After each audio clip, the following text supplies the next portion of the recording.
nobody should shed a tear for this regime falling. Nevertheless, from the Wall Street Journal on down, these utterly naive analyses that, oh, well, this new guy may have been Al-Qaeda, but he's a moderate now who's replaced Assad. That's sheer lunacy. As part of our special series on the transition period, Sebastian Gorka breaks down the complexities of recent events in Syria and what many don't understand about President-elect Donald Trump's approach to geopolitics. So it's this fine line between insane interventionism of the neocons and ridiculous isolationism of the neo-Buchananites. President Trump is about one thing: peace through strength. Gorka is Trump's pick for deputy assistant and senior director for counterterrorism at the National Security Council. This is American Thought Leaders, and I'm Jan Jekielek. Sebastian Gorka, such a pleasure to have you back on American Thought Leaders. Great to be back. Thank you for having me, Jan. Well, we're going to talk about the incredible complexities of Syria today. But before we go there, congratulations on becoming the Deputy Assistant to the President and Senior Director for Counterterrorism at the National Security Council. And that's an elevated role for this position, as I understand it. It is unusual to have, this is the Byzantine minutiae of White House ranking structures. There are 3 senior positions inside the White House working for the president. The highest is assistant to the president. That's, for example, Mike Waltz, the national security advisor. Then there are people at my rank, deputy assistant to the president. And in reverse kind of order, because it sounds the coolest, the lowest rank is special assistant to the president. These are all abbreviated AP, DAPS, and SAPS. It's very unusual to have somebody of my rank, a deputy assistant to the president, to be a senior director in the National Security Council. It doesn't happen very usually. I think that's a function of having worked for the president already in the first Trump administration. So it gives me a little bit more oomph, if you will, to my position running counterterrorism. Well, and it seems like terrorism is kind of an elevated issue for America in general right now. Wondering if you could comment on that. Yeah, sadly it is for numerous reasons, and both extrinsically and internally. So what do we have internally? We have 4 years of a literal open border. The official Biden figures are 8 million illegals let into the country in the last 4 years. Those are the ones that we know of. If you add to that the so-called gotaways, people who never interact with Customs and Border Patrol or DHS at the border, you can probably safely double it. So that's 16 million people who've crossed into America who we don't know who they are. If only 1% of them are malefactors, are jihadis, Al-Qaeda, ISIS, Al-Nusra, Hamas, then we're talking about divisional size assets. We're talking about potentially thousands, if not tens of thousands of malefactors. So that's Tom Homan. That's going to be the border czar. That's going to be Governor Noem. That's going to be Kash Patel, who are going to have to identify these people and then neutralize them, get them out of America. That's just the domestic counterterrorism threat. Then if we look externally, where to begin? Biden's surrender of Afghanistan gives it back to the Taliban. It becomes a safe haven once again for jihadis like Al-Qaeda. Then we see the disastrous events in Syria. Don't get me wrong. The Assad regime was 50 years of just bloodthirsty dictatorship. But now who's taken over?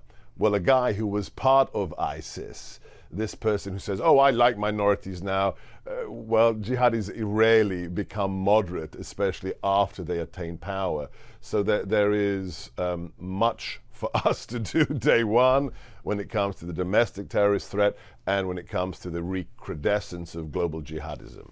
Well, if I may, the president, I think in all caps, if I recall, was saying, let this all just play out. What's your thinking about that? Well, look, what people don't understand about President Trump's geopolitical stance, and I tried to explain this in the first administration, is he's neither a neo-Buchananite isolationist, this wing of the conservative movement that says, who cares about the rest of the world, pull down the shutters on the Pacific and the Atlantic, it's irrelevant. He knows that's asinine because it didn't work in 1941 in Pearl Harbor, it didn't work on September the 11th with the Al-Qaeda attacks on America, yet he's not the other extreme. He's not a neoconservative interventionist. He doesn't believe in this ridiculous concept that you can go to Afghanistan, you can go to Iraq and create democracy at the end of a gun barrel. What he does, and he's actually approved this term, I coined the description of his foreign policy as surgical strength. He's not an interventionist, but when you cross a line, for example, Assad's use of chemical weapons in Syria, he doesn't talk about red lines. He takes action. He drops 52 cruise missiles on that Syrian airbase.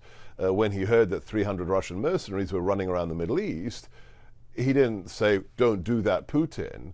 He ordered the then Secretary of Defense, kill them all. And in the Battle of Qashm, he did what no president has ever done since the 1917 October Revolution.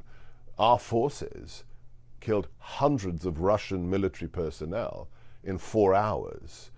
Why? Because he wasn't going to invade that country and try and create some kind of, panacea paradise. No, he said, Russia, stop destabilizing this region, stop threatening our troops. I will come down like the hammers of hell. So it's this fine line between, insane interventionism of the neocons and, ridiculous isolationism of the neo-Buchananites. President Trump is about one thing: peace through strength. Yeah, and it's very interesting because I use that example often about the Russian gray zone mercenary soldiers, unclear affiliation in Syria, but once they were gone, there were no more, let's say, interventions, right? Right. So but there are multiple examples of that. Mm-hmm. So whether it's the cruise missile attack on Syria, which happened, remember, during the quasi-state visit of Xi Jinping to Mar-a-Lago, and you can see the footage of President Trump, leaning over the dictator of China, saying through the interpreter over the best chocolate cake in the world, oh, by the way, I just turned the Syrian airbase into a sheet of glass. That act wasn't just a message for Assad. That was a message for Beijing. That was a message for Kim in North Korea. That was a message for Putin.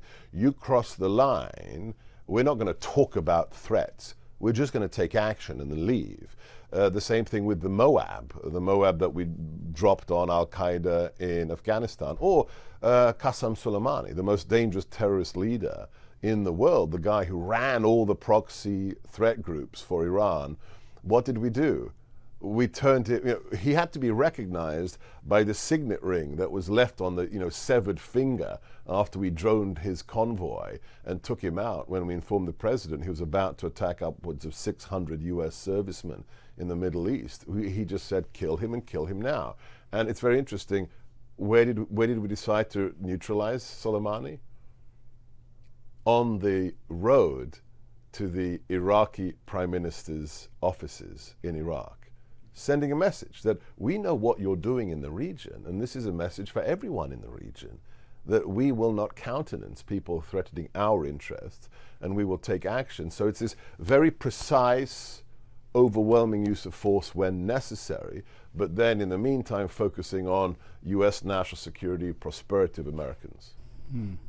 It's very interesting. You mentioned this moment, interaction with Xi Jinping. I'm curious just of your analysis of why President Trump would, kind of in a very unprecedented move, invite Xi Jinping to the inauguration.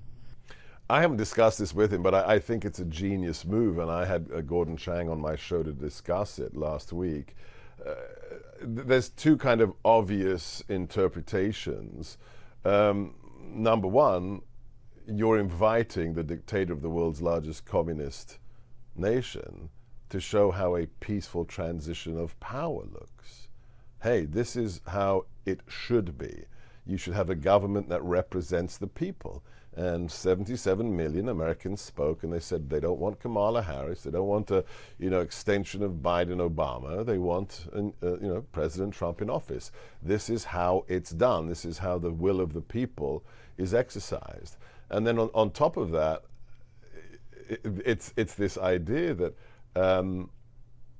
who's going to be there? Everybody. I mean, look at the list of heads of state that have already been invited. This is a message that American leadership is back. Recognize it or not at your peril.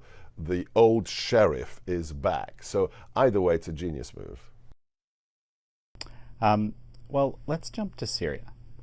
And, you know, I've heard analyses, and actually, you know, for people that I respect, that I find credible, ranging all the way from this is an utter and complete disaster. Assad was providing stability in the region, and now we have, you know, some sort of, you know, ISIS-related leader that's going to take, and unlikely to be moderate, right? And then the other side is something like, well, you know, this is Syria was a client of Iran, right, and Russia, frankly, and so it's frankly very good for American interests to have this regime fall, even though obviously there's challenges associated with that as well, but it's obviously the better option. So, you know, where do you land? Maybe give me a broad picture of the complexity of this situation. Yeah. Well, it is incredibly complex because most of the players, or the key players like Jolani, like Assad himself, have switched sides in the last 14, 15 years, or have created new allegiances. When you see Assad in recent years trying to make friends with the Saudi regime, what is a client state of Iran doing, making friends with the Saudi regime?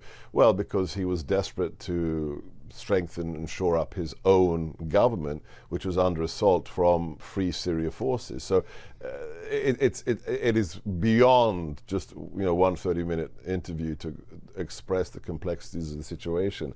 But let's just fix the key points. This regime was truly hellacious. Look at the now released footage, the drone footage of Hama. It wasn't enough for Assad's father in 1982 to kill at least 40,000 Arabs in Hama who were against his regime. Now his son did it again. I mean, Hama today, if you look at the latest drone footage, looks like Hiroshima. It looks as if a nuclear bomb had landed, and that's conventional weapons, artillery being used against Syrian civilians. So nobody should shed a tear for this regime falling. Nevertheless, you know, from the Wall Street Journal on down, these utterly naive analyses that, oh, well, this new guy may have been Al-Qaeda, but he's a moderate now who's replaced Assad. That's sheer lunacy. I mean, I've been studying the jihadi movement for the last 30 years, from its birth after Kemal Mustafa Ataturk dissolved the caliphate, you know, the establishment of the Ikhwan Muslimin, all the way through to Al-Qaeda and ISIS. Since 1924, there's never been a jihadi leader who, you know, has been severing heads on video like Daniel Pearl, who suddenly becomes a moderate and says, oh, today I like Jews and Christians, and I will take over this country and we'll be fine now. I mean, that's just ridiculous. So the idea that a jihadi changes his clothing, if anybody believes that, I have a bridge to sell you in Connecticut. What we see right now is a country in flux, especially after October the 7th. If you look at what Israel has done in the region, they've basically redrawn the map of the region because of their very, very aggressive operations against the worst jihadi organizations, the satrapy proxies of Iran, in Hamas, in Hezbollah. And there is a possibility. Now, I'm not going to, you know, predict what President Trump is going to do, or Colonel Waltz, the incoming National Security Advisor, but there is a moment of opportunity now to work with our partners and friends in the region. So whether it's the Kurds in the north, whether it's Israel securing the south, or whether it's, I mean, let's be clear here, I mean, this is where it gets into the granularity. There are numerous Arab actors, militias in Syria who are not jihadi and not Assad, and just want that country to have a representative government. So whether it's Arab freedom fighters, whether it's the Kurds, whether it's Israel, whether it's our Gulf state allies. I mean, think about what we did in the first Trump administration with the Abraham Accords. I mean, truly historic. Those nations want the Abraham Accords 2.0. They want to add to the list of nations who are normalizing relations with Israel. So the potential is huge. You know, there's a few other things that are happening in the region too. I can't help but think the Druze are seceding, right, from Syria, or going to try. Right. I still don't know exactly how Israel is going to respond to that. You can imagine they'd be interested in that, given the reality you just described. And you also have Erdogan and Turkey saying, I think some of these lands are ours, actually. Right. So, so what complexity does that add here? Well, look, the Druze seem to be highly, highly motivated, and they could be another potential partner for those who wish to stabilize the region. The question for Erdogan and for Ankara, and I'll leave this to Senator Rubio and the president, is does that nation wish to behave as a decent pillar of NATO? I mean, this is the thing. This is a NATO nation. What is the goal of that regime, and does it fit into a collective defense alliance, which is NATO? Those are the questions that they need to answer for themselves and provide credible answers to the incoming cabinet of President Trump. That's to be settled probably behind closed doors after January the 20th. Thinking of NATO, there's a lot of, or I've seen a lot of criticism of NATO, and basically, questions about NATO's value from this parts of this coalition that elected President Trump and the people coming into office right now. How do you read that? So when it comes to President Trump and NATO, I mean, the majority of the representations are utterly fallacious and classic fake news. I've done a lot of interviews with foreign press agencies in the last few months, especially after the president won. And to have the head of I won't mention the country, but a Scandinavian news agency sit in my studio and say, so is President Trump going to leave NATO? And it's like, I mean, we've been in power before. President Trump has been the commander-in-chief. What did he do then with regards to NATO? He said one very simple thing: stop freeloading, stop being deadbeats. When we came in, less than 30% of NATO nations were meeting their targets. Were actually paying the agreed upon 2% of GDP to their defense so that we could have a robust collective capacity. And the president said, that's inadequate. That's inadequate. And because of that art of the deal bargaining, playing hardball, what happened? By the time he left office, that number had, the number of those who were actually paying their dues had gone from 22, 23% to more than 60. We'd almost tripled the strength of the alliance by saying, you want to be a friend of ours, act like a serious alliance member. That's all the president wants. If you want to be a friend of ours, act like one. And it was very successful. And so you think NATO is important? Look, I think NATO, qua the original mission, is absolutely more important than it's ever been. I mean, think about it. Whatever you think about Ukraine, it's on the border of NATO, right? Hungary, where I lived for 15 years, shares a border with Ukraine. The Baltic states know very seriously what it means to be invaded and have your sovereignty swallowed up by Moscow.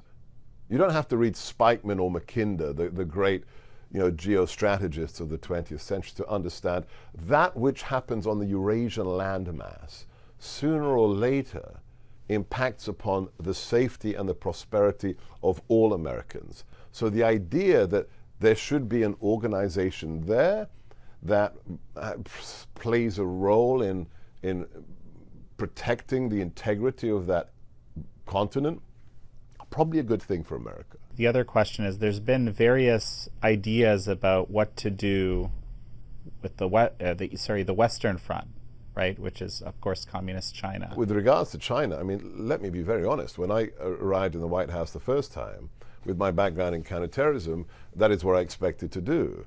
But once you get the clearances and once you read the president's daily intelligence briefing and you have access to the most powerful intelligence resources in the world, you realize very rapidly that every other threat is totally manageable. Whether it's ISIS, Al-Qaeda, whether it's North Korea, whether it's Russia, whether it's Iran, these are all absolutely eminently manageable. I mean, look at ISIS. We had been told by Obama, quote, this is a generational threat we just have to live with. Like you just have to suck it up and deal with it. Well, President Trump said, what? We just have to put up with this recrudescence of this brutal caliphate in the Middle East, absolutely garbage. He unleashed tier one operators, JSOC and everybody else, got the lawyers out of the way and said, kill them, destroy the physical caliphate of ISIS. And within a matter of months, that which we had been told would be here for generations ceased to exist. So that's the level of decisiveness that we had and the capacity we had to deal with all of these multiplicity of threats. I was there for the summit in Singapore. We dealt with North Korea. We put them on a track towards some kind of quasi-normalization. But China is sui generis in a category all of itself, because it is, and this is what I learned from the president and from amazing people like Peter Navarro. There is only one peer competitor we have which has the will and the capacity to displace us. And don't listen to me, read the primary sources. Go back to the 1990 book, Unrestricted Warfare, by two then senior PLA colonels who are now generals in the People's Liberation Army, who write the guidebook on how to take down a superpower like America. Listen to the speeches from the Central Committee, from Xi Jinping, about one belt, one road, how every nation will be either a tributary nation, a satrapy, or defeated. They have a plan. It's not Sebastian Gorka talking. For the 100th anniversary of the revolution in 2048, they wish to be the sole hegemonic power in the world. And China has been working on this for decades now. Whether it's one belt, one road, whether it's, co-opting the rare earth mineral deposits in Africa, whether it's investing in, various regions close to America in ways that are deemed by the local governments to be very gracious and kind, but are actually about locking those countries into military cooperation with Beijing. Beijing is the primary challenge for America, but the good thing is President Trump fully understands that.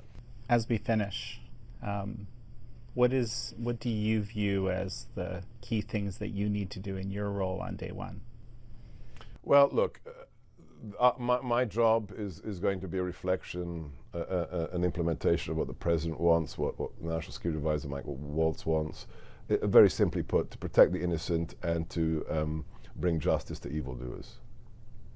It's really that simple. I mean, my field is going to be counterterrorism. The terrorist threat are the personification of evil, and they wish to harm the innocent. Whether it's our American citizens who are still taken hostage by Hamas in the Middle East, whether it's innocent people at a Christmas party in San Bernardino who were slaughtered by their jihadi colleagues just a few years ago. My priority will be protecting the innocent from evildoers and bringing justice to those evildoers with all of my colleagues. Well, Seb Gorka, it's such a pleasure to have had you on again. Thank you. The pleasure is mine. God bless. Merry Christmas. Thank you all for joining Sebastian Gorka and me on this episode of American Thought Leaders. I'm your host, Jan Jekielek.